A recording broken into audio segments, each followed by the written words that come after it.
Niveau 1. Le fantassin.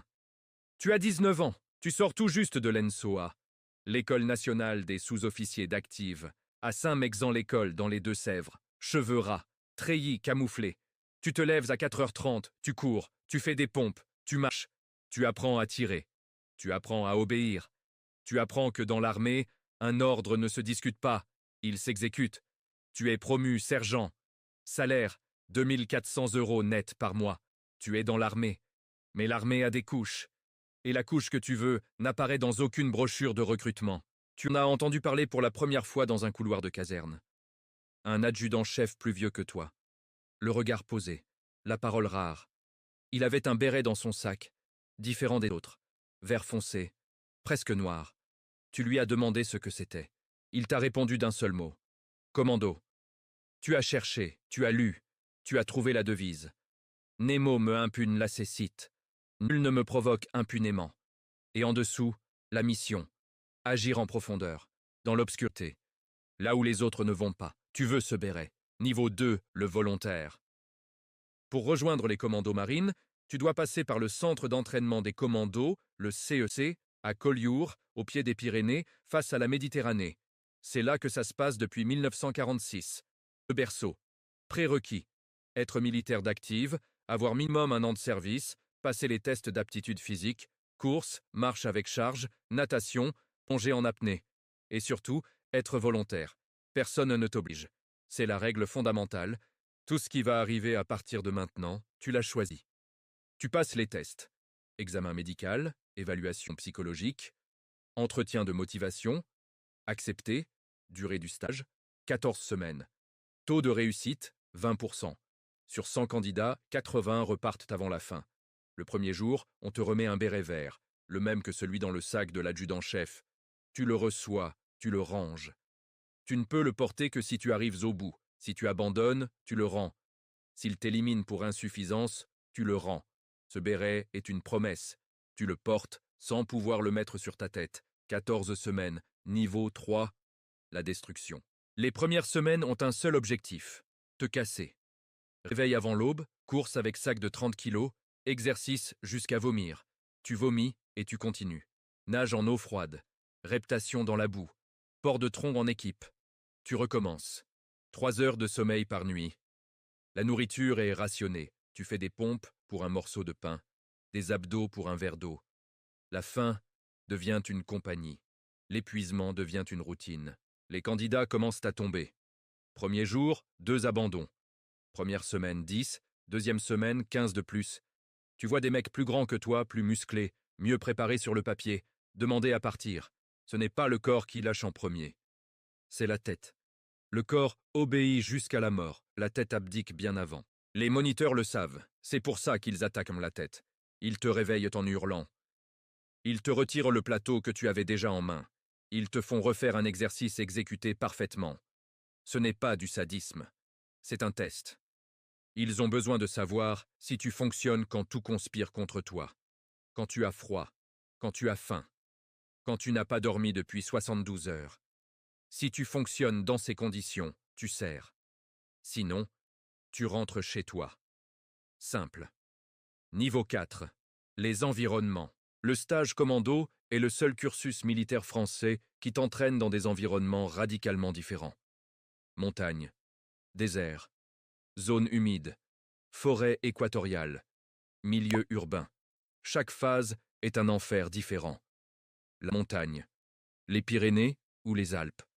Tu escalades de la roche avec corde et baudrier. Tu bivouaques pendu à une paroi à -0. Le brouillard supprime toute visibilité à 10 mètres. Tu te déplaces en terrain vertical avec ton arme et ton sac à dos. Un glissement de semelle et c'est fini. Le désert. Djibouti. Soleil à 45 degrés. Pierre, poussière, pas d'ombre. Tu marches des heures avec équipement complet. Les lèvres craquent. L'urine fonce. La déshydratation est l'ennemi principal. Chaque gorgée d'eau est comptée, négociée, précieuse. Tu apprends à trouver de l'eau là où personne ne la cherche. La zone humide, la Camargue en hiver ou les marais de Guyane. De l'eau partout, jusqu'à la ceinture. La boue aspire tes bottes à chaque pas. Insectes, chaleur moite, animaux qui passent à quelques mètres. C'est magnifique, vu d'un drone.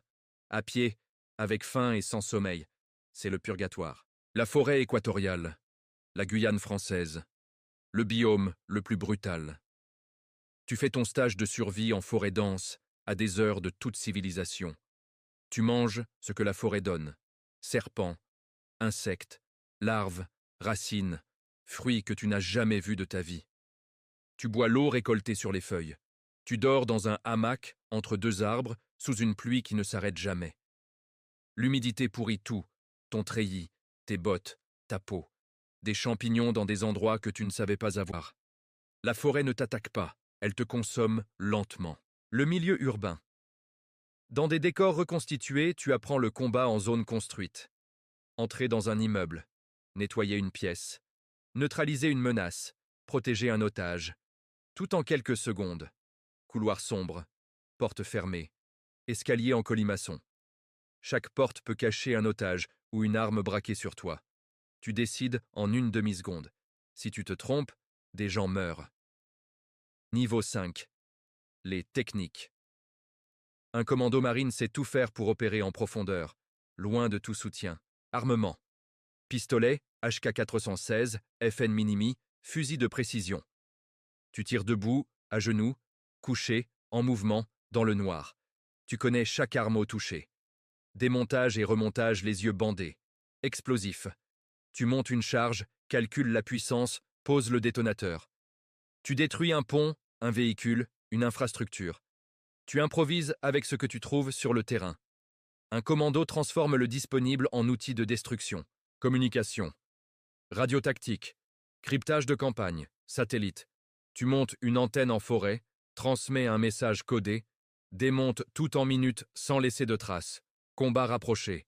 Corps à corps, couteau, main nue. Tu neutralises une sentinelle en silence. Pas de coup de feu, pas de bruit, seulement la technique. Médecine de combat. Tu maintiens un camarade en vie avec ce que tu as dans ta poche. Garrot, suture improvisée. Décompression d'un pneumothorax avec une aiguille. Tu n'es pas médecin, mais si ton camarade prend une balle au Sahel à 400 km du premier hôpital, tu es tout ce qu'il a. Navigation. Boussole, carte, étoile, sans GPS. Tu traverses un terrain inconnu de nuit, tu comptes tes pas, tu confirmes ta position sur des repères naturels. Tu te perds, tu meurs. Simple. Niveau 6.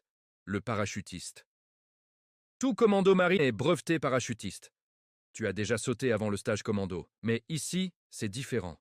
Tu sautes avec équipement de combat complet. Sac de 30 kg, armes, munitions, explosifs, radio, rations. Tu sors d'un A400 Matlas ou d'un Casa CN235 à des milliers de pieds. Le saut de nuit. Tu sors dans l'obscurité totale. Tu ne vois pas le sol, tu ne vois pas l'horizon. Tu sens le vent, puis le choc de l'ouverture de la voilure. Tu descends vers une zone de saut mémorisée sur la carte avant l'embarquement. Si le vent tourne, tu corriges en l'air. Si la zone est mauvaise, tu te poses où tu peux. Tes pieds touchent le sol. Tu libères le parachute. Tu l'enterres. Tu montes ton arme. L'opération commence, du ciel au combat, en quelques minutes. La dernière activité du stage est un saut nocturne en zone opérationnelle simulée. Quand tes pieds touchent le sol, le stage est terminé. Tu es commando marine. Niveau 7. Le béret vert. La cérémonie. Peu de gens y assistent, parce que peu de gens ont tenu. Sur une promotion qui a démarré à 80 candidats, il en reste 15, parfois moins. Tu es en formation, treillis, corps détruit. Plus maigre, plus marqué, plus vieux qu'il y a 14 semaines. Le commandant du CEC s'arrête devant toi. Il te regarde dans les yeux. Tu sors le béret vert de ta poche, celui que tu portes depuis le premier jour sans avoir le droit de le mettre. Il fait un signe. Tu places le béret sur ta tête pour la première fois. Le béret de l'adjudant-chef dans le couloir de caserne. Des années plus tôt. Il est maintenant sur ta tête. Tu es commando marine. Tu appartiens à l'un des 7 commandos opérationnels.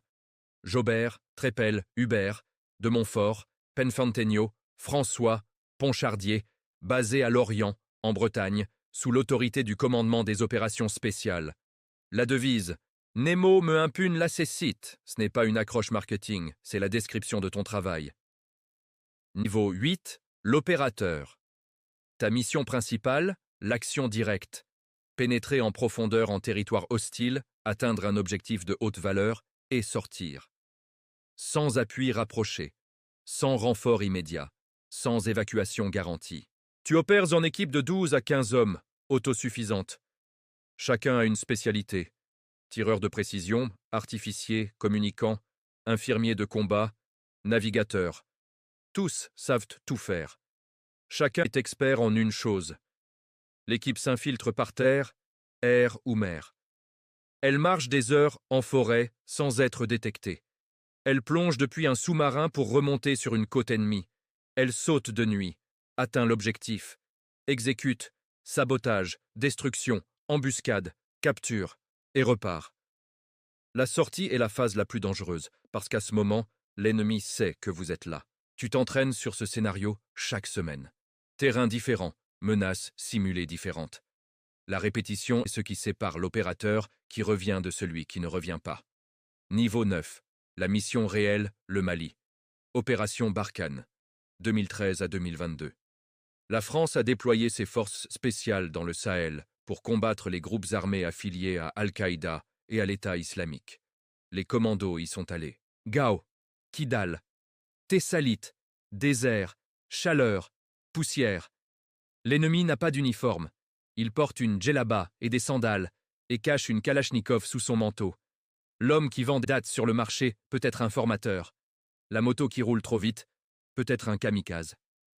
Tu dois identifier la menace sans tirer sur un civil. Pression morale constante. Une erreur et un civil meurt. Une autre erreur et c'est toi. Les commandos ont mené des opérations de nuit dans des zones que les forces conventionnelles ne pouvaient pas atteindre. Raids sur des camps djihadistes, libération d'otages, neutralisation de cadres terroristes. Les balles sont réelles. Le sang est réel. La peur est réelle. Mais l'entraînement fonctionne. Ton corps agit en automatique. Ta tête contrôle la peur. Tes mains ne tremblent pas. Niveau 10. Les forces spéciales. Après les commandos, il existe un niveau supplémentaire. Le premier régiment de parachutistes d'infanterie de marine, le premier RPIMA, basé à Bayonne, dans les Pyrénées-Atlantiques. L'unité la plus discrète de l'armée française. Elle relève directement du COS. Pour y entrer, tu dois déjà être commando et parachutiste breveté. La différence entre commando marine et premier RPIMA, c'est la nature de la mission.